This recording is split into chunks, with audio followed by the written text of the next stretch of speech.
ஜானகிபாய், காமாட்சி பாட்டி முதலியோருக்கு உதவ மைத்திலிக்கு மனதில் இடம் ஏற்படவில்லை.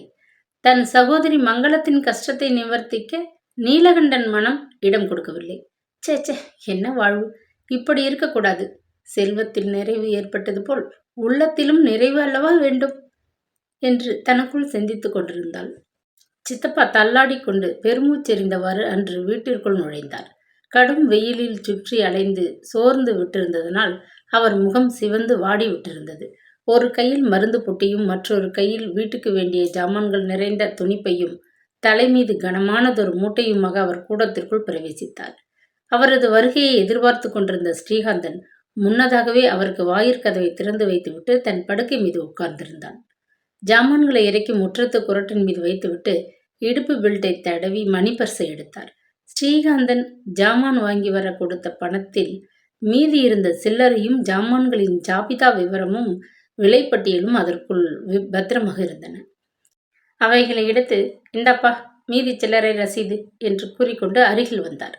சித்தப்பா வெளியே சென்ற பின்னர் வாயிற்கதவை தட்டியவர்களுக்கு பலமுறை எழுந்து சென்று பதில் சொல்லி அனுப்பிவிட்டு வந்ததில் அவன் அன்று மிகவும் களைத்து விட்டிருந்தான். எனவே தலையணை அடியில் இருந்த தன் பீரோவின் சாவி கொத்தை அவரிடம் எடுத்து கொடுத்து, சித்தப்பா, நீங்களே பீரோ வைத்திருந்த மருந்துகளையும் சில்லறையையும் வைத்து விடுங்கள் என்றான். ஸ்ரீகாந்தன் மனைவியுடன் சண்டையிட்டு கொண்டு உணர்ச்சி வசத்தில் உரத்து பேசி முன்பு மயக்கமாக விழுந்துவிட்ட போது சித்தப்பா நடுநடுங்கி போய் அவனை பிடித்து தூக்கி சிரமப்பட்டு கூடத்து தரையில் படுக்க வைத்தார். கணவன் மீது கோபமாக இருந்த பத்மினி விற்றென்று கூடத்து அறைக்குள் சென்று கதவை தாளிட்டு கொண்டு தன் பிறந்த வீட்டிற்கு கிளம்ப ஆயத்தம் செய்து கொண்டிருந்தாள். மயக்கமாக கிடக்கும் கணவனுக்கு எவ்விதமான உபச்சாரங்களும் செய்ய அவள் முன்வரவில்லை. அவளுக்கு அது சமயம் மனமும் இருக்கவில்லை. பாபத்திற்கு அஞ்சிய சமையற்காரம்மா பாட்டியம்மாள் மிக்க பச்சாதாபம் எய்தியவளாக ஓடிச் சென்று கொஞ்சம் குளிர்ந்த நீர் கொண்டு வந்து முகத்தில் வீசினாள். சித்தப்பா விசிறியை எடுத்து அவசரமாக விசிறினார். இந்நிலையில் ஸ்ரீகாந்தனுக்கு உயிர் போய்விடப் போகிறதே என்று அவருக்கு அசாத்திய கிளி. கொஞ்ச நேரத்தில் ஸ்ரீகாந்தன் கண்களை விழித்து கொண்டு அவர்களை பார்த்தான். முகத்தின் மீது வழிந்த வியர்வையை துடைத்து கொண்டு சித்தப்பா நிம்மதியாக பெருமூச்சு விட்டார். அவரது முகத்தை உற்று நோக்கிய ஸ்ரீகாந்தன் தலையை சுற்றுகிறது என்று சைகையால் ஜாடை செய்துவிட்டு மறுபடியும் கண்களை மூடிக்கொண்டு விட்டான். மறுபடியும் மயக்கமா என்று தனக்குள் எண்ணிய சித்தப்பா பீதியுடன் சுற்றுமுற்றும் பார்த்து விழித்தார். என்ன செய்வது என்று அவருக்கு யோசனையே ஓடவில்லை. எக்கச்சக்கமாக வந்து அகப்பட்டு கொண்டு விட்டோம், நமக்கேன் இந்த கர்மம் எல்லாம் என்று அவரது அந்தராத்மா அலறியது. தன் அருமை மகனுடன் வியாதியில் மிக்க அனுபவப்பட்டிருந்த பாட்டியம்மாவுக்கு சட்டென்று ஒரு யோசனை தோன்றியது. போய் டாக்டர் யாரையாவது கூட்டிக் கொண்டு வாருங்கள், ஒன்றுமில்லை, பலகீனம், அவ்வளவுதான் என்று மெல்லிய குரலில் சொன்னாள். மேல் துண்டை உதறி போட்டுக்கொண்டு காலில் செருப்புகளை அவசரமாக திணித்து கொண்டு சித்தப்பா ஓட்டமும் நடையுமாக வைத்தியரை அழைத்து வர போனார். நல்ல வேளையாக தெருக்கோடியில் வசித்து கொண்டிருந்த டாக்டர் அது சமயம் வீட்டில் இருந்தார். சித்தப்பாவுடன் கூடவே அவர் புறப்பட்டு வந்தார். ஸ்ரீகாந்தனை பரீட்சை செய்துவிட்டு மயக்கம் தெளிய ஒரு மருந்தை ஊசி மூலம் செலுத்திவிட்டு ஏதேதோ சில மருந்துகளை வாங்கி வர பெரிய ஜாபிதா ஒன்று தயார் செய்து கொடுத்து அனுப்பிவிட்டு போனார். டாக்டர் வந்துவிட்டு போன சில நிமிஷங்களில் ஸ்ரீகாந்தன் தன் நினைவு எய்தி மெல்ல எழுந்திருந்து கட்டிலில் படுத்து கொண்டான். அதுவரை அறைக்குள்ளே அடைந்து கிடந்த பத்மினி இரு கைகளில் 2 பெட்டிகளை சுமக்க முடியாது தூக்கி கொண்டு வெளியே வந்தாள். சித்தப்பா, ஒரு ரிக்ஷாவை கூப்பிடுங்கள் என்று அதட்டிவிட்டு புருஷன் பக்கம் திரும்பி மிகவும் கடுமையாக, நான் என் அண்ணன் வீட்டுக்கு போகிறேன். எத்தனை வருந்தி வற்புறுத்தினாலும் இனி வரப்போவதில்லை. கல்யாணம் பண்ணி கொண்ட சுகம் எனக்கு போதும். அரை குறையாக படிப்பை நிறுத்தாமல் மேலும் படித்திருந்தால் இப்போது ஏதாவது உத்தியோகமாவது கிடைத்திருக்கும் என்று படபடவென்ற ஆத்திரத்துடன் பேசினாள். இப்பொழுது மட்டும் என்ன குடிமூழ்கி விட்டது? முடிக்காது விட்டிருக்கும் படிப்பை தொடர்ந்து போய் படி, பட்டம் வாங்கு, உத்தியோகம் செய். நான் தடுக்கவில்லை. சட்டங்களும் சமுதாய நிலையும் இப்போது வெகுவாக மாறிவிட்டிருக்கின்றன. என் மரணத்தின் மூலம் உனக்கு விடுதலை கிடைக்காவிடில் சட்டத்தின் மூலம் விடுதலை கிடைக்க ஏற்பாடு செய்து விடுகிறேன். தாராளமாக நீ உன் பிறந்த வீடு போகலாம். திரும்பி வர வேண்டிய அவசியமே இல்லை. நான் விரும்பவும் இல்லை என்று ஸ்ரீகாந்தன் அசட்டையாக நலிந்த குரலில் பதில் சொன்னான். மானம் மரியாதையின்றி பெண்ணை கைத்தொட்டு அடிக்க துணிந்த புருஷனோடு வாழ்வதை விட எனக்கு மரணமே மேலானதாகும். பெண்கள் பிள்ளைகள் தான் ஜாலங்கள் செய்வார்கள் என்று சொல்வார்கள். இத்தனை பேசவும் எழுந்து நடமாடவும் சக்தி உள்ள புருஷனுக்கு மயக்கம் வந்து விட்டதாம். மயங்கி விட்டதாக வேஷம் போட்டு கீழே விழுந்தால் நான் ஓடி வந்து தாங்குவேன் என்று எண்ணம். எனக்கா தெரியாது உங்கள் சாகசமெல்லாம் என்ற பதிலுக்கு வானம் தொடுத்தாள் பத்மினி. அம்மா குழந்தாய் என்று சித்தப்பா குறுக்கிட்டு சமாதானப்படுத்தும் தோரணையில் ஆரம்பித்தார். ஸ்ரீகந்தன் சினம் பொங்கியவனாக படுக்கையிலிருந்து திடீரென்று எழுந்து உட்கார்ந்து கொண்டான். போதும், வாயை மூடு என்று மனைவியை பார்த்து ஒரு அதட்டல் போட்டுவிட்டு, சித்தப்பா சீக்கிரம் ஒரு ரிக்ஷாவை கொண்டு வாருங்கள், இவள் புறப்பட்டு போனால்தான் என்னை பிடித்த சகல பீடைகளும் ஒழியும் என்று சீறினான். அதற்கு மேல் பொறுக்க முடியாத பத்மினி கண்ணல் பறக்கும் விழிகளால் அவனை கடுமையாக முறைத்து பார்த்துவிட்டு பெட்டிகளை தானே சுமந்து கொண்டு வெளியே சென்று விட்டாள். சித்தப்பா வண்டி தேடி பிடித்து அழைத்து வரும் வரை அவள் காத்திருக்கவும் இல்லை. தெருவில் சென்று கொண்டிருந்த ஒரு சைக்கிள் ரிக்ஷாவை கையமர்த்தி நிறுத்தி தானே வாடகை பேசி ஏறிக்கொண்டு நிம்மதியாக சென்று விட்டாள். அவள் பிறந்தகம் போய் சேர்ந்து 2 மாதங்கள் ஓடிவிட்டன. கணவனது தேக நிலையை பற்றி அவள் சிறிதும் கவலைப்படவே இல்லை. ஒரு கடிதம் போட்டு கூட விசாரிக்கவில்லை. இந்த நிலையில் இனிமேல் அவர்கள் ஒன்றாக கூடி வாழ்வார்கள் என்ற நம்பிக்கை சித்தப்பாவுக்கு சிறிதும் இருக்கவில்லை. கல்யாணம் நடந்த விமரிசை என்ன, கிரகப்பிரவேசம் செய்தபோது நடந்த விருந்து வைபவங்கள் என்ன, மங்கள பவனத்தில் பத்மினிக்கு இருந்த செல்வாக்கு என்ன, எப்படி ஆரம்பித்த தாம்பத்திய வாழ்வு எப்படி சீர்குலைந்து போய்விட்டது என்று எல்லாவற்றையும் ஆரம்பத்திலிருந்தே அருகிலிருந்து கண்டு கழித்து வந்த சித்தப்பா அடிக்கடி எண்ணி தமக்குள் வியந்து கொள்வதைத் தவிர வேறு வழி இருக்கவில்லை. பெண் பிள்ளை இல்லாத குடும்பத்தில் அதிக நாட்கள் தன்னால் வேலை செய்ய முடியாது என்று சமையற்கார பாட்டியம்மாள் நோட்டீஸ் கொடுத்துவிட்டு சில தினங்களில் வெளியேறிவிட்டாள். அதற்கு பின் 2 சிறு பையன்களை வீட்டு வேலைக்கு அமர்த்தி பார்த்தார் சித்தப்பா. பொறுப்பற்ற அந்த சிறுவர்கள் சமையல் வேலையையும் கவனிக்காது, நோயாளிக்கும் ஏதும் சிசுறுகள் செய்யாது. சந்தர்ப்பத்துக்கு காத்திருந்தவர்கள் போல் ஒரு நாள் சொல்லாமல் கொள்ளாமல் ஸ்ரீகாந்தன் படுக்கை அறை அடியிலிருந்த மணிபரிசுடன் வெளியேறி மறைந்து விட்டனர். போனவர்கள் கையோடு சித்தப்பாவின் வெள்ளி வெற்றிலைப்பாக்கு பெட்டியையும் அடித்து கொண்டு போய்விட்டதனால் சித்தப்பாவுக்கு ஆட்கள் மீது அவநம்பிக்கை அதிகமாகிவிட்டது. ஸ்ரீகாந்தனை கவனித்து வந்த வைத்தியர் அவனை பல நாட்களாக நன்றாக பரிசோதித்துவிட்டு அவன் உடலை வாட்டியிருந்த நோய் க்ஷயம் அல்ல என்றும், இரத்தத்தில் ஏற்பட்ட ஒரு வகை கோளாறினால் அவனுக்கு கோழையுடன் இரத்தம் அவ்வாறு வெளியேறியது என்றும் தைரியம் சொன்னார். தனக்கு க்ஷய ரோகம் ஏற்பட்டு விட்டதாகத்தானே எண்ணி பீதியடைந்து நாளடைவில் பீதியிலேயே நலிந்து விட்டிருந்த ஸ்ரீகாந்தனுக்கு அவரது வார்த்தைகள் புத்துயிர் அளித்ததென்றே சொல்ல வேண்டும். ஆரம்பத்தில் தன்னை கவனித்து க்ஷயம் என்று சொல்லி மருந்து கொடுத்த வைத்தியரை மனம் கொண்ட மட்டும் திட்டினான். நல்ல வேளையாக இந்த புதிய வைத்தியரை சந்திக்க நேர்ந்தது, இல்லாவிடில் பயத்திலேயே உயிர் போயிருக்கும் என எண்ணியவனாக புதிய வைத்தியர் கொடுத்த மருந்து விடாது சாப்பிட்டான். இந்த நிலையில் அவனது உடலில் கொஞ்சம் அபிவிருத்தி ஏற்பட்டிருந்தது. இருமல் குறைந்திருந்தது. இரத்தம் வெளியேறுவது நின்றிருந்தது. ஒட்டியிருந்த கன்னங்களில் லேசாக சதைப்பிடிப்பு காணப்பட்டது. வீட்டுக்குள் நடமாட சக்தி ஏற்பட்டு விட்டிருந்தது. வேலைக்கார பையன்கள் ஓடி மறைந்த பின்னர் சித்தப்பா சில தினங்கள் ஹோட்டலில் இருந்து சாப்பாடு தருவித்து குடும்பத்தை நடத்தி கொண்டிருந்தார். ஸ்ரீகாந்தனும் நோயாளி, சித்தப்பாவுக்கும் வயிற்று நோவு. இருவருக்கும் ஹோட்டல் சாப்பாடு ஒத்துக்கொள்ளவே இல்லை. வேறு வழியின்றி அவர் முடிவில் சுயம்பகத்தில் ஈடுபட வேண்டி வந்துவிட்டது. இப்போது பத்மினி வீட்டை விட்டு சென்ற பின்னர் சித்தப்பா குடும்பத் தலைவியின் ஸ்தானத்தை ஏற்று வீட்டில் வெந்நீரிலிருந்து போஜனம் வரை தயார் செய்ய வேண்டியிருந்தது. வீட்டு வேலைகளுடன் நிற்காது வேலைக்காரனாக கடைக்கு சென்று வரவும் மருந்துகள் வாங்கி வரவும் அலைய வேண்டியிருந்தது. அத்துடன் நில்லாது நோயாளி ஸ்ரீகாந்தனுக்கு படுக்கை தட்டி போட்டு காலாகாலத்தில் மருந்துகளை எடுத்து கொடுத்து ஆகாரம் அளித்து சிசுறுகள் செய்யும் தாதியாகவும் பணிபுரிய வேண்டி வந்துவிட்டது. தற்சமயம் சித்தப்பாவுக்கு வந்து சேர்ந்துவிட்ட நிலைமை அவர் பொறுமையின் எல்லையை சோதித்து விட்டதென்றே சொல்ல வேண்டும். வீட்டு வேலை, வெளியே சுற்றி அலையும் வேலை, பணிப்பெண் சேவை, 3மாக சேர்ந்து தள்ளாத வயதில் அந்த கிழவரை சக்க போட்டு சாராக பிழிந்து அவரது சக்தியை உறிஞ்சி குடித்து கொண்டிருந்தன.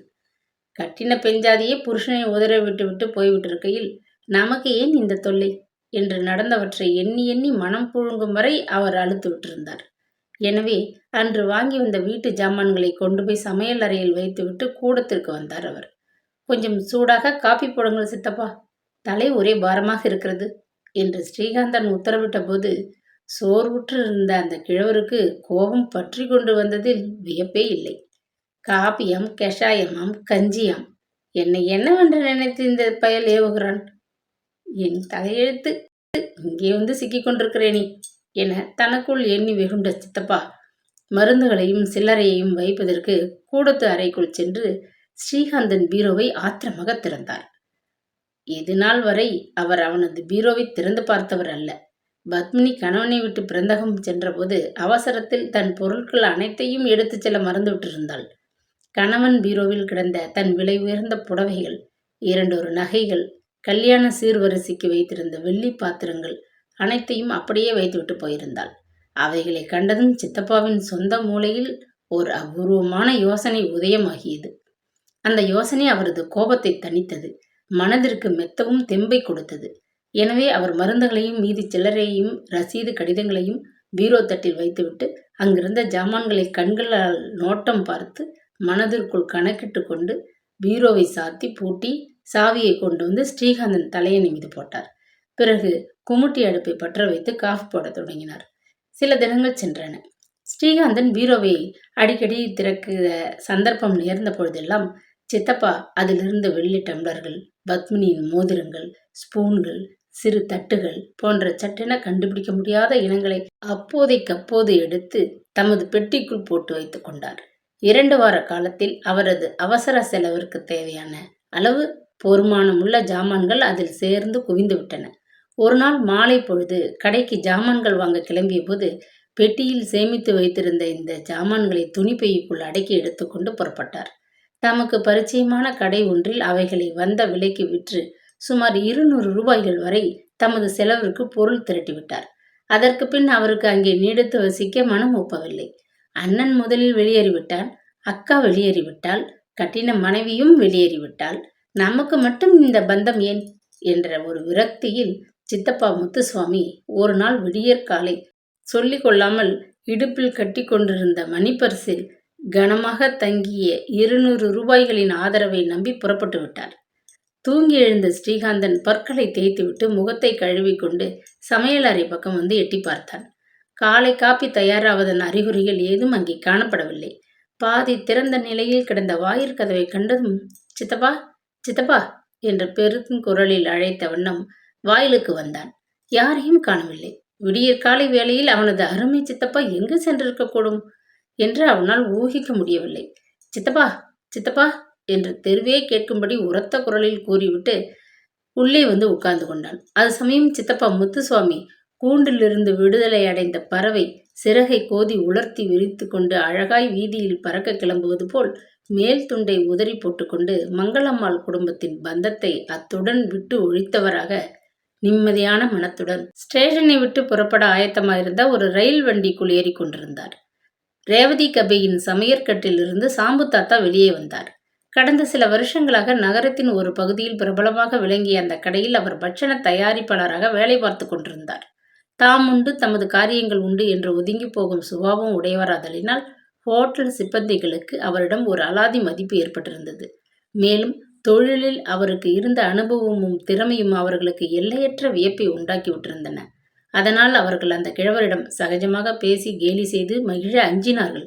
தாத்தா என்ற மரியாதை பதத்தை உபயோகித்து அவரது கட்டளைக்கு கீழ்ப்படிந்து நன்கு ஒத்துழைப்பார்கள். தமது எஞ்சிய காலத்தை கடத்த முடிவில் தமக்கு இவ்வாறு மனமொத்த ஒரு நல்ல இடம் அகப்பட்டது பற்றி சாம்பு தாத்தாவுக்கு மிகவும் திருப்தியே. அன்றாட வேலைகள் முடிந்ததும் சாம்பு தாத்தா ஒரு கணம் கூட அங்கே தங்க மாட்டார். வியர்வையில் நனைந்து போன ஆடைகளை களைந்துவிட்டு சமையற்கட்டை ஊட்டியிருந்த குழாய் அடியில் மனம் குளிர் மட்டும் நன்றாக ஸ்நானம் செய்வார். வேலைக்கு புறப்படும் முன் கையோடு காலையில் கொண்டு வரும் ஆடைகளை அணிந்து கொண்டு வேலை செய்ததினால் கரியும் எண்ணெயும் பட்டு வீணாகிவிட்ட வேஷ்டியை நன்றாக தேய்த்து உலர்த்திவிட்டு வீட்டுக்கு கிளம்பி விடுவார். கடைக்கு சற்று தூரத்தில் ஒரு சந்தில் ஒரு சிறு வீட்டின் முன்னறையை அவர் வாடகைக்கு எடுத்து கொண்டிருந்தார். பால்கோவாவும் பதர்பேணியும் செய்து கடையில் அடுக்கிவிட்டு வந்த போதிலும் வீட்டிற்கு வந்து தமது கையால் ஒரு பிடி அரிசியை உலையில் வைத்து சமைத்து உண்டால்தான் அவருக்கு திருப்தி. எவ்வளவு அலுப்பாக இருந்தாலும் எவ்வளவு களைப்பாக இருந்தாலும் ஹோட்டலில் ஒரு நாள் கூட அவர் கை நனைத்தவர் அல்ல. காலையில் வீட்டில் சாப்பிட்டு சென்ற ஒரு டம்ளர் காஃபி காற்றாக பறந்து போய் பசி தலையை சுற்றினாலும் வேலை முடிந்து வீடு வரும் வரை பச்சை தண்ணீரை கூட வாயில் விடமாட்டார் அவர். அத்தனை வைராக்கியம் அவருக்கு. வழக்கம் போல் அன்றும் பகல் சுமார் 12 மணிக்கு சாம்பு தாத்தா காரியங்களை முடித்து கொண்டு குழாய்க்கு வந்தார். ஸ்நானத்தை முடித்து கொண்டதும் வேஷ்டியை உடுத்தி கொண்டு தோய்க்கும் கல்லின் மீது அமர்ந்து செப்பு சம்படத்தில் இருந்த விபூதியை உள்ளங்கையில் வைத்து குழைத்து கொண்டிருந்தார். அது சமயம் சமையற்கட்டிற்கு முன்னால் இருந்த சாப்பாட்டு ஹாலில் ஏதோ கூச்சலும் குழப்புமாக இருந்ததை அவர் கவனித்தார். விபூதியை விரல்களில் எடுத்து பட்டையாக நெற்றி மீதும் மார்பின் மீதும் தீட்டிக் கொண்டிருந்த சாம்பு தாத்தாவின் கவனத்தை எதேச்சியாக ஹோட்டல் சர்வர் சிவபூஷணத்தின் உரத்த குரல் ஆகர்ஷித்தது. இதோ பார், இந்த பேச்செல்லாம் இங்கே வேண்டாம். பைசாவை வச்சிட்டு டிஃபன் பாக்ஸை எடுத்துக்கொண்டு போ. உன்னை போல எத்தனை ஆசாமிகளை நான் பார்த்திருக்கிறேன். இந்த விவகாரமே வேண்டாம் என்று அவன் இறைந்து கூச்சல் போட்டான். ஏண்டா பையா, சொன்னதை கேட்டுவிட்டு போயேன். இல்லாவிட்டால் முதலாளிகிட்ட இருந்து சரின்னு உத்தரவு வாங்கிட்டு வந்து எடுத்துக்கொண்டு போ என்று அதட்டினான் இன்னொரு சர்வர். முதலாளி சாப்பிட தன் பங்களாவுக்கு போய்விட்டார். அவர் 3 மணிக்கு மேலேதான் வருவார். அதுவரை காத்திருக்கணும்னா காத்திரு என்று பரிகாசமாக கூறிவிட்டு சிரித்தான் மற்றொருவன். மேல் துண்டை உதறி போட்டுக்கொண்டு சாம்பு தாத்தா எழுந்திருந்தார். என்னப்பா இது, உன்னோட பெரிய வம்பா இருக்கிறதே என்று சீறிய சிவபூஷணத்தின் குரல் ஹோட்டலை இரண்டுபடுத்தும் அளவிற்கு ஆங்காரமாக ஒலிக்கவே அவர் ஆவலை அடக்க மாட்டாது அங்கிருந்து மெல்ல வந்து எட்டி பார்த்தார். சாப்பாட்டு அறை மேஜை மீது ஒரு டிஃபன் செட் தயாராக உணவினால் நிரப்பி பூட்டி வைக்கப்பட்டிருந்தது. அம்மேஜை மீது சாய்ந்து கொண்டு 15 வயது சிறுவன் ஒருவன் நின்று கொண்டிருந்தான். வெயிலில் வெகு தூரம் நடந்து வந்ததனாலோ அல்லது சற்று முன் கேட்ட சுடு சொற்களினாலோ அவனது முகம் செக்கச்செவியல் என்று சிவந்து இருந்தது. கண்களில் துளிர் பிரயத்தனம் செய்த கண்ணீரை சமாளிக்க வேண்டி அவன் முகத்தை தாழ்த்தி கொண்டு நின்றான். கடும் சொற்களினால் ஏற்பட்ட மிரட்சி அவன் கரங்களை நடுங்கச் செய்தது. அதை மறைக்க அவன் தன் ஷர்ட்டு கழுத்து பித்தானை ஒரு கரத்தால் திருகி கொண்டு மற்றொரு கரத்தால் ஷர்ட்டு துணியை பிடித்து முறுக்கி கொண்டிருந்தான். நெற்றி மீது வந்து தவழ்ந்து கொண்டிருந்த சுருண்ட கிராப்பு சிகையும் துக்கத்திலே துடித்த அந்த சிறுவனது சிறு உதடுகளும் சஞ்சலம் மிகுந்த அந்த விழிகளும் சாம்பு தாத்தாவுக்கு எங்கேயோ முன்பு பார்த்தவை போல் இருக்கவே அவரை அறியாது ஏற்பட்ட ஒரு பரிவு உணர்ச்சியால் உந்தப்பட்டு உள்ளே நுழைந்தார். என்னப்பா கலாட்டா இங்கே என்று சிவபூஷணத்தை கேட்டார். ஒன்றுமில்லை தாத்தா, இந்த பையன் ஒரு எடுப்பு சாப்பாடு வேண்டுமென்றான். டிஃபன் பாக்ஸில் எடுத்து கொடுத்தேன். சாப்பாடு டிக்கெட் எங்கே என்றேன். சிறிது நேரம் பையை துழாவினான். தொலைந்து விட்டது என்று கதை விடுகிறான். அதட்டினால் ஈடாக இந்த பேனாவை வைத்துக்கொள், நாளைக்கு கொண்டு வந்து கொடுத்து விடுகிறேன் என்று முரண்டு பிடிக்கிறான் என்று கூறிவிட்டு அந்த சிறுவனை சற்று கோபமாக உற்று பார்த்தான் சிவபூஷணம். உண்மையில் நான் டிக்கெட் வாங்கினேன். சட்டை பையில் தான் வைத்துக்கொண்டேன். எங்கே போச்சோ தெரியாது. என் கையில் சில்லறை இல்லை. வீடு அதிக தூரம் இருக்கிறது. போய் திரும்பி வர எனக்கு நேரமும் இல்லை. இன்று மதியானம் 2 மணிக்கு பள்ளிக்கூடத்தில் பரீட்சை எழுத வேண்டும். அதனால் என்று கூறிவிட்டு அந்த சிறுவன் தடுமாறினான் துக்கத்துடன். சாம்பு தாத்தாவின் நெஞ்சை அவனது வார்த்தைகள் வேதனை செய்தன. அவர் ஏதும் கூறுமுன் சிவபூஷணம் அகங்காரமாக சிரித்து கொண்டு, எழுதுகிற பேனாவை இங்கே அடமானமாக வைத்துவிட்டு பள்ளிக்கூடம் போனால் பிறகு பரீட்சைக்கு எதை கொண்டு போய் எழுதுவாய் என்று குத்தலாக கேட்டான். சிறுவன் கண்களில் துளிர்த்த கண்ணீர் 2 முத்துக்களைப் போல் உருண்டு கன்னங்களின் மீது உதிர்த்ததை கண்ணுற்ற சாம்பு தாத்தா கோபத்துடன் அங்கு கூடியிருந்த ஹோட்டல் சிப்பந்திகள் பக்கம் திரும்பினார். சிவபூஷணம், போதும் நிறுத்து. அரியா பையன் அவன். உன் அரட்டல் எல்லாம் அவனிடம் எதற்கு? இந்த சாப்பாட்டுக்கு பணம் தானே வேண்டும், இந்தா என்று ஒரு அதட்டு போட்டுவிட்டு இடுப்பில் இருந்த விபூதி சம்படத்தை எடுத்தார். 1 ரூபாய் நாணயத்தை தேடி எடுத்து அவனிடம் நீட்டினார். பிறகு அந்த சிறுவன் பக்கம் திரும்பி, அம்பி வா போகலாம். நாளைக்கு உனக்கு சௌகரியப்பட்ட போது சில்லறையை கொண்டு வந்து என்னிடம் கொடு. போதும், நாழி ஆயிற்று. பள்ளிக்கூடத்துக்கு பரீட்சைக்கு 2 மணிக்கு ஆரம்பம் என்றாயே, இங்கேயே நேரமாகி விட்டதே என்று அனுதாபத்துடன் கேட்டார். ரொம்ப தேங்க்ஸ் தாத்தா என்று நன்றி கலந்த குரலில் மெல்ல பதிலளித்த சிறுவன் டிஃபன் பாத்திரத்தை தூக்கி கொண்டு அங்கிருந்தவர்களை பார்க்க மனமின்றி வேகமாக வெளியே கிளம்பினான். ஹோட்டல் வாயிலுக்கு வந்ததும் சிறுவன் தன் பின்னால் நிழல் போல் தொடர்ந்து வந்த சாம்பு தாத்தாவின் பக்கம் திரும்பி, தாத்தா, நீங்கள் இன்று செய்த உபகாரத்திற்கு நான் ரொம்பவும் கடமைப்பட்டிருக்கிறேன் என்று புன்முறுவலுடன் சங்கோஜம் நிறைந்த தொனியில் சொன்னான். என்ன பெரிய உபகாரம் செய்துவிட்டேன். ஒவ்வொருத்தர் கோவில், குளம், ஆஸ்பத்திரி என்றெல்லாம் பெரிய தான தர்மங்கள் செய்துவிட்டு அதன் பயனை பற்றி கருதாமல் நிச்சிந்தையாக இருக்கிறார்கள். பள்ளிக்கூடத்திலே படிக்கிற பையன், உன் நேரம் வீணாகிறது என்று ஏதோ என்னால் முடிஞ்சதை செஞ்சேன்.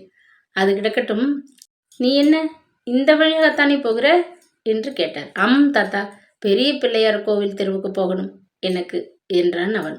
அப்படியா, என்ன ஆச்சரியம். நானும் அந்த தெரு வழியாகத்தான் போகணும். சரி, அந்த டிஃபன் பாக்ஸை என்னிடம் கொடு. உன்னால் தூக்க முடியலை போல இருக்கே.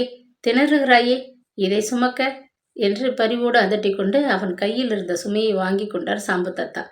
என்னால் சுமக்க முடியாதது உங்களால் மட்டும் சுமக்க முடியுமா தாத்தா? வேண்டாம், என்கிட்டவே கொடுத்து விடுங்கள் என்று சிறுவன் மறுத்தும் பயனில்லை. அம்பி, நீ வாலிப வயசு பையன்தான், ஒப்புக்கொள்கிறேன். ஆனால் வயசுக்கு தக்கபடியான உடம்பு வலிவு இல்லையே. ரொம்ப நோஞ்சலாக இருக்கிறாயே. படிக்கிற பையனுக்கு உங்க அம்மா நன்னா சமைச்சு போடணும். ஏன் இந்த ஹோட்டல் சாப்பாடு இன்னைக்கு என்று விசாரித்தவனும் தாத்தா அவனுக்கு சரியாக நடை போட்டு கொண்டு சென்றார். அம்மா என்ற சொற்கள் அந்த சிறுவன் முகத்திலே கவலை திரையை விரித்தன. அம்மாவுக்கு உடம்பு சரியில்லை, அதனால் 4-5 நாளாக நான் தான் சமைத்து கொண்டிருந்தேன். இன்னைக்கு பரீட்சை ஆனதனால் அம்மா ஹோட்டல் சாப்பாடு எடுத்து சாப்பிடலாம், பொழுதை வீணாக்காதே என்று சொன்னாள். அதனால் என்று முடிக்காது நிறுத்தினான் அவன். அப்படியா என்று சூழ் கொட்டிய தாத்தா, உன் அப்பா எங்கே வேலை செய்கிறார் என்று அக்கறையுடன் விசாரித்தார். பதிலுக்கு சிறுவனிடமிருந்து ஒரு நீண்ட பெருமூச்சு வெளிவந்தது. தாத்தா, சொன்னாலும் நீங்கள் நம்ப மாட்டீர்கள். ஆனால் உங்களை பார்த்தால் எனக்கு ஏனோ ஒரு பாசம் ஏற்படுகிறது. சொல்ல வேண்டும் போல் இருக்கிறது. என் துரதிர்ஷ்ட பயனால் என் அப்பா சில வருஷங்களுக்கு முன்பு திடீரென்று இறந்து போய்விட்டார். அவர் உயிரோடு இருக்கும் வரை நாங்கள் மிகவும் செல்வாக்காக வாழ்ந்தவர்கள். ஹோட்டலில் எனக்கு இன்று நடந்த அவமானம் அம்மாவுக்கு எட்டிவிட்டால் வெட்கம் தாழ முடியாது அவள் உயிரை விட்டு விடுவாள். அவ்வளவு மானி அவள் என்று கூறிவிட்டு துக்கத்துடன் திணறினான் அவன். மானத்துக்கு அஞ்சுகிறவர்கள்தான் உலகத்தில் சகல கஷ்டங்களையும் அனுபவிக்கிறார்கள். வெட்கமில்லாத மனநிலை உடையவர்களுக்கு துக்கமும் இல்லை, கவலையும் இல்லை, இல்லையா? அம்பி, அவமானமும் என்ன வந்து விட்டது? ஒன்றுமில்லை. நீ சின்ன பையன்னு அந்த வாய் அரட்டல்கள் உன்னை அதட்டி விட்டார்கள். நீ வேற என்ன குற்றம் செய்து விட்டாயா? திருடி விட்டாயா? கொலை செய்து விட்டாயா? அதொன்றும் இல்லையே என்று கூறிவிட்டு வறட்சியாக சிரித்தார். தெருவின் முனையை தாண்டுவதற்குள் சிறுவனுக்கு அந்த கிழவரிடம் நம்பிக்கையும் துணிவும் ஏற்பட்டுவிட்டன. வெகுநாள் பழகியவர்கள் போல் 2 பேரும் ஒருவரை ஒருவர் பார்த்து புன்முறுவல் செய்து கொண்டு நடந்து சென்றனர்.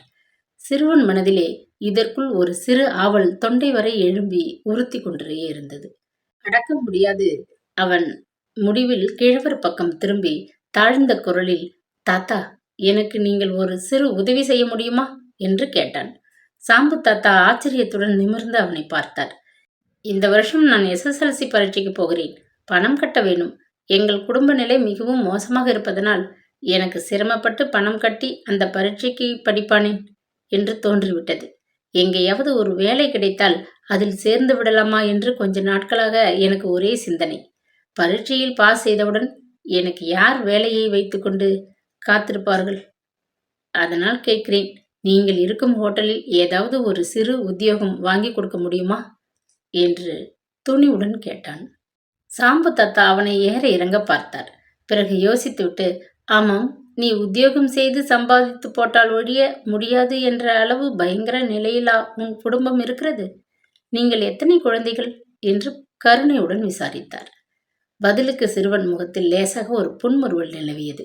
கடவுள் கிருபையினால் குடும்பம் என்னவோ மிகவும் சிறியதுதான். நான் என் தாய்க்கு ஒரே பிள்ளை. 2 பேர் மானமாக வாழத் தேவையான அளவுக்கு ஒரு சிறு உத்தியோகம் கிடைத்தாலும் போதும்.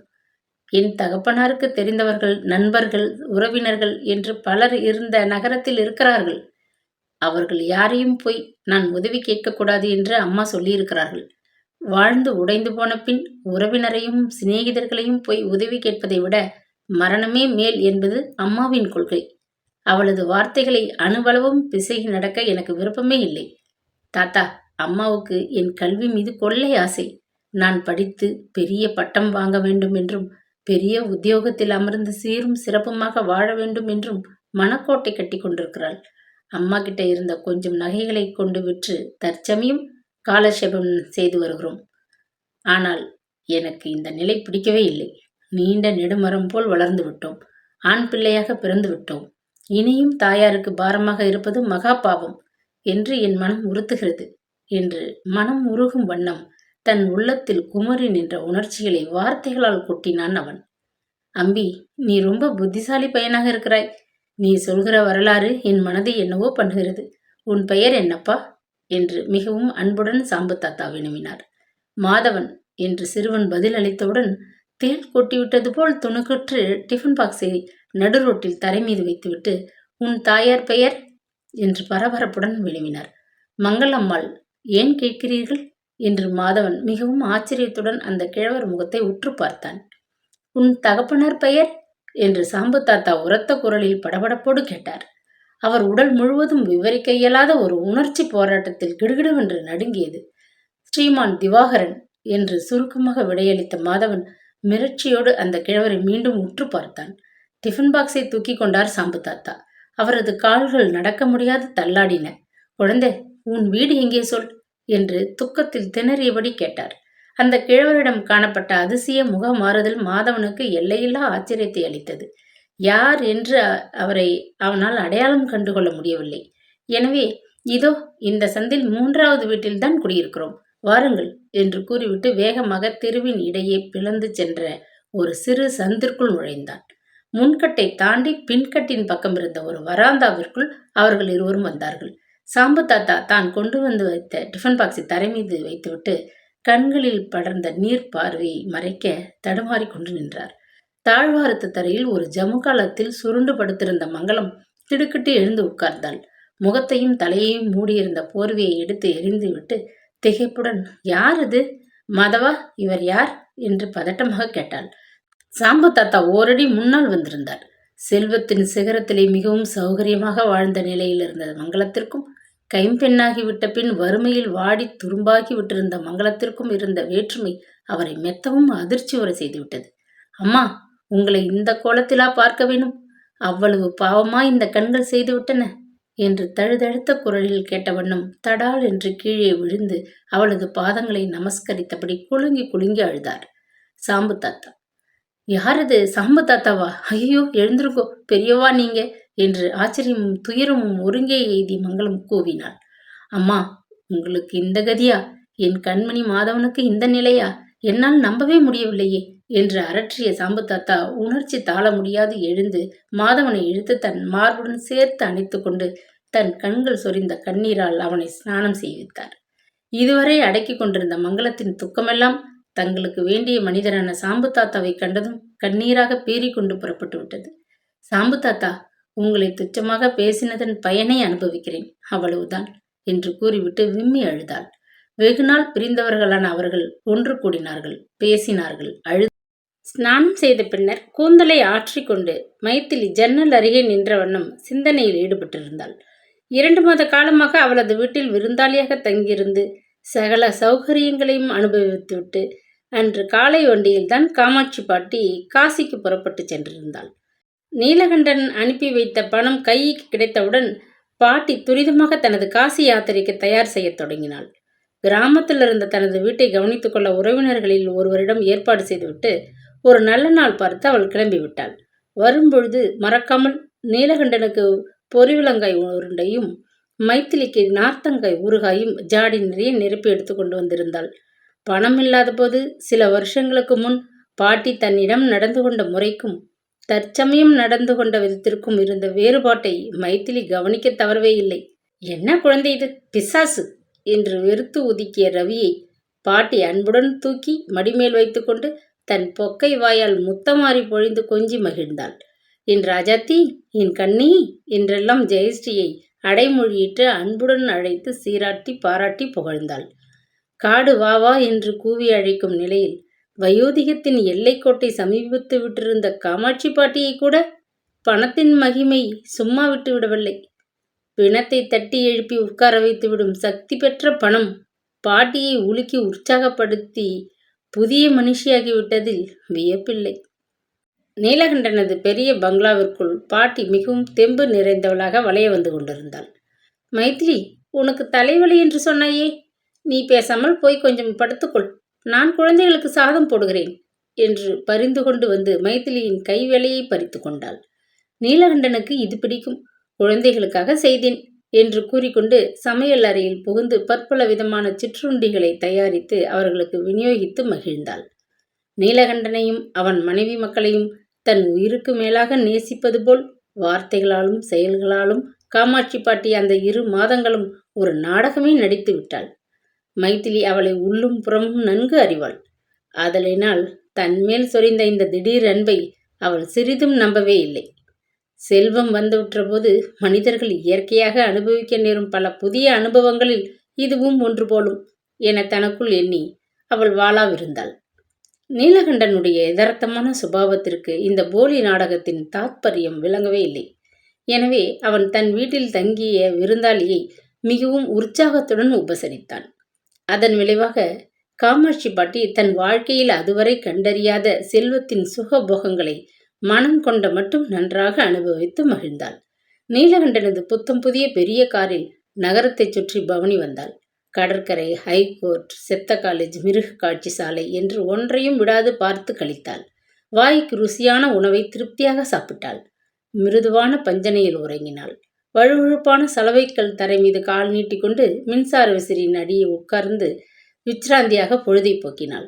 2 மாத காலத்தை இவ்வாறு இனிதாக கடத்திவிட்டு அன்று காலை வண்டிக்கு பாட்டி காசி யாத்திரைக்கு கிளம்பி சென்றாள்.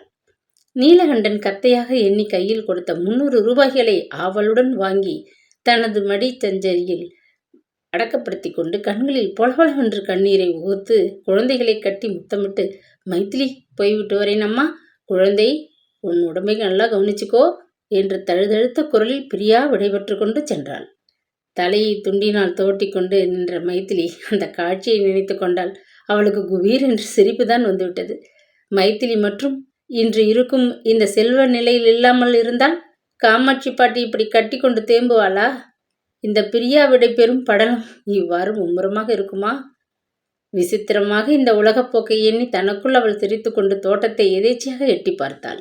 சற்று தொலைவில் வயது நிறைந்த கிழவர் ஒருவருடன் வேலைக்கார பையன் எஜமானியின் முகத்தை ஜன்னல் அருகே கண்டதும் பையன் ஏதோ சர்ச்சை செய்து கொண்டிருந்ததை கண்டாள். வேகமாக அவள் அருகே ஓடி வந்தான். இப்போ காலை வேளையில் அவங்கள பார்க்க முடியாது அம்மா, அந்த கிழவனார் உங்களை பார்க்கணுமாம். அப்புறமா வான்னு சொன்னேன், ஒரே பிடிவாதமாக போக மாட்டேன்னு நிற்கிறாரு என்றான் மூச்சு திணற. உள்ளே வர சொல்லு என்று பதிலளித்த மைத்திலி ஹாலுக்குள் வந்து அமர்ந்து கொண்டாள். முகத்தின் மீது வழிந்த வியர்வையை துண்டினால் துடைத்து கொண்டு தளர்ந்த நடையுடன் மிகவும் பவ்யமாக உள்ளே வந்த அந்த கிழவரை கண்டதும் அவள் திடுக்கிட்டு போனாள். யாரு? சாம்பு தாத்தாவா? வாங்கோ தாத்தா, உட்காருங்கள் என்று பரபரப்போடு உபசரித்தாள். சாம்பு தாத்தாவின் கரங்கள் உணர்ச்சி வசத்தில் நடுங்கின. குரல் தடைப்பட்டது. ஞாபகம் வச்சுட்டு இருக்கே அம்மா, எங்கே மறந்திருப்பாயோன்னு கவலைப்பட்டு கொண்டே வந்தேன். அதற்கு தகுந்தாற்போல வேலைக்கார பையன் வழி மறித்ததும் இன்னைக்கு புறப்பட்ட காரியம் கை கூடாதுன்னு மனதிலே அதரியம் ஏற்பட்டு விட்டது. குழந்தைகள், உன் அகத்துக்காரர்கள் எல்லோரும் சௌக்கியம்தானே அம்மா என்று விசாரித்து கொண்டு களைப்பு தாழ முடியாது துண்டை உதறி கீழே போட்டுவிட்டு தரை மீது அமர்ந்து கொண்டார் சாம்பு தாத்தா. மைத்திலி அவர் எதிரே சற்று தூரத்திலே உட்கார்ந்து கொண்டாள். இவ்வளவு நாட்கள் கழித்து அந்த நல்ல மனிதரை சந்திக்க நேர்ந்தது பற்றி அவளுக்கு தாங்குனா மகிழ்ச்சி. தாத்தா, இப்போது நீங்கள் எங்கே இருக்கிறீர்கள்? ஜெயஸ்ரீ பவனம் கட்டி முடித்ததும் இந்த வீட்டை பொறுப்போடு பார்த்து கொள்ள நீங்கள் இல்லையே என்று அடிக்கடி நான் எண்ணிக்கொண்டிருந்தேன். நீங்கள் எங்கு இருக்கிறீர்கள், என்ன செய்கிறீர்கள் என்று எனக்கு ஒரு தகவலும் கிடைக்கவில்லை. நீங்கள் எங்களை மறந்து போனாலும் தாத்தா, உங்களை நான் அடிக்கடி என்னவோ நினைத்து கொண்டது உண்மை. இன்று நேரடியாக பார்ப்பதற்கு சந்தர்ப்பம் கிடைத்தது பற்றி எனக்கு ரொம்ப சந்தோஷம் என்றாள் உற்சாகத்துடன். அப்படியம்மா, இவ்வளவு பணமும் பதவியும் வந்தும் நீ முன்போல அதே சரள சுபாவத்துடன் ஒரு ஏழை கிழவனாகிய என்னை மதித்து பேசுவதைக் காண எனக்கு ரொம்ப திருப்தியாக இருக்கு. என்னவோ உன் புண்ணியத்தில் நான் சௌக்கியமாக ஒரு இடத்தில் வேலை செய்து கொண்டிருக்கிறேன். பங்களாவை விட்டு விலகியதிலிருந்து நானும் இந்த ஊரில் தான் வாசம் செய்து கொண்டிருக்கிறேன் என்றார் சிரித்துக்கொண்டு. அப்படி இருந்தும் எங்களை காண ஒரு நாள் கூட வரவில்லையே, இது நியாயமா தாத்தா என்று மைத்திலி உரிமையோடு அதட்டி கேட்டாள். நீலகண்டன் நெய் வியாபாரம் செய்து நன்றாக செல்வத்தோடு வாழ்கிறதை பற்றி கேள்விப்பட்டு கொண்டுதான் இருந்தேன். எனக்கு உங்களையெல்லாம் வந்து பார்த்து ஒரு வார்த்தை பேசிவிட்டு போக வேண்டுமென்றுதான் ஆசை. ஆனால் அதற்கு இதுவரை வேலை வரவில்லை என்றார். காலை வேலை, களைப்பாக தென்படுகிறீர்கள். இப்பொழுதுதான் குழந்தைகள் சாப்பிட்டு விட்டு பள்ளிக்கூடம் போனார்கள். அவரும் சாப்பிட்டு விட்டு வெளியே போய்விட்டதனால் நானும் சாப்பாட்டை முடித்து கொண்டு இங்கே வந்தேன். உங்களுக்கு இலை போட சொல்கிறேன். கொஞ்சம் ஆகாரம் பண்ணிவிட்டு பிறகு பேசலாம் என்றாள் குதூகலத்துடன். சாம்பு தாத்தா பதிலுக்கு சிரித்தார். அம்மா குழந்தாய், கிளம்பும் போதே நான் ஆகாரத்தை முடித்து கொண்டுதான் வந்தேன். கொஞ்சம் சில்லென்று ஒரு டம்ளர் தீர்த்தம் கொடுத்தால் அதுவே போதும். நான் ஒரு முக்கியமான காரியமாக இங்கே வந்திருக்கிறேன் என்றார் பூர்வ பீடிகையுடன். மைத்திலி விருக்கென எழுந்து சென்று ஒரு வெள்ளி கூஜாவில் ஐஸ் போட்ட தண்ணீரும் ஒரு டம்ளரும் எடுத்து கொண்டு வந்து தரை மீது அவர் முன் வைத்துவிட்டு சற்று நகர்ந்து உட்கார்ந்து கொண்டாள். முக்கிய சமாச்சாரம் என்றீர்களே, சொல்லுங்கள், கேட்க அவளாக இருக்கிறேன் என்றாள் முகமலர்ச்சியுடன். சுற்றும் முற்றும் பார்த்துவிட்டு சாம்பு தாத்தா தாழ்ந்த குரலில் குழந்தை மாதவனை தான் எதேச்சையாக சந்தித்ததிலிருந்து மங்களத்தை கண்டு நிலைமையை அறிந்தவரை விவரமாக ஒன்று விடாது நீண்டதொரு கதை போல் கூறி முடித்தார். உண்மையாகவா சொல்கிறீர்கள்? என் நாத்தனார் இவ்வளவு தரித்திரத்திலா கஷ்டப்பட்டு கொண்டிருக்கிறார்கள் என்று ஆச்சரியத்துடன் கேட்டுவிட்டு கண்களில் பெருகி வழிந்த கண்ணீரை துடைத்து கொண்டாள் மைத்திலி. இன்னும் ஒரு முக்கிய விஷயம் சொல்ல மறந்துவிட்டேனே. உன் மைத்துனர் மனைவி அவரை விட்டு பிறந்தகம் போய்விட்டாள். கூட உதவிக்கு இருந்த சித்தப்பாவும் வீட்டில் இருந்த விலை உயர்ந்த பொருள்களை எடுத்துக்கொண்டு சொல்லாமல் கொள்ளாமல் எங்கேயோ ஓடிவிட்டாராம். மங்களம்மாள் கொடுத்த விலாசத்தை வைத்துக்கொண்டு ஒரு நாள் நான் ஸ்ரீகந்தனை பார்க்க போனேன். 6 மாதமாக உடம்பு சரியில்லாது அவன் படுத்த படுக்கையாகி விட்டிருக்கிறான். நோயாளியான அவனுக்கு உதவி செய்ய வீட்டில் யாருமே கிடையாது. நான் போன சமயம் பாவம் அவன் இருமலில் மிகவும் கஷ்டப்பட்டு அடுப்பை மூட்டி கொண்டிருந்தான். என்னை அடையாளம் கண்டு கொண்டதும் ஓடி வந்து கட்டி கொண்டு கோவென்று அழுதுவிட்டான். அம்மா, அழுதுவிட்டான் என்று கூறிவிட்டு துக்கம் தாழ முடியாது சாம்பு தாத்தா விக்கினார். தாத்தா, இவைகளெல்லாம் உண்மையா? என்னால் நம்பவே முடியவில்லையே. என் உறவினர்கள் இவ்வளவு நிலைக்கு வந்து விட்டார்களா என்று ஆச்சரியமும் துயரமும் எய்தியவளாக கேட்டாள் மைத்திலி. உண்மைதான் அம்மா. அவர்கள் படும் கஷ்டத்தில் 100ல் 1ஐத்தான் உன்னிடம் சொன்னேன். எவ்வளவோ சீரும் சிறப்புமாக இருந்த அந்த குடும்பம் இப்படி சின்ன பின்னமாகி சிதைந்து விட்டதை காண எனக்கு வயிற்றை சங்கடம் பண்ணியது. அந்த மகாராஜன் ஸ்ரீமான் திவாகரன் எத்தனையோ பேருக்கு வாரி வழங்கினார். அவர் குழந்தை இன்று சாப்பிட சாதமின்றி தரித்திரத்தில் திண்டாடுகிறான். அந்த குழந்தை பரீட்சைக்கு பணம் கட்டியிருக்கிறான். அம்மாவுக்கு உடம்பு சரியில்லாது படுத்து விட்டிருக்கிறாள். ஏழை. நான் அதிகமாக உதவி செய்ய முடியவில்லை. என் கையில் சேர்த்து வைத்திருந்த 200 ரூபாய்களில் ஒரு 100 ரூபாயை மங்களத்தம்மாவிடம் கொடுத்து செலவுக்கு வைத்துக்கொள்ள சொன்னேன். அம்மா மைத்திலி, உன் நாத்தனார் சுபாவத்தில் கொஞ்சம் அகங்காரம் படைத்தவளே தவிர ரொம்ப மானி. என்னிடம் பொருள் ஏற்க அவளுக்கு மனம் கூசியது.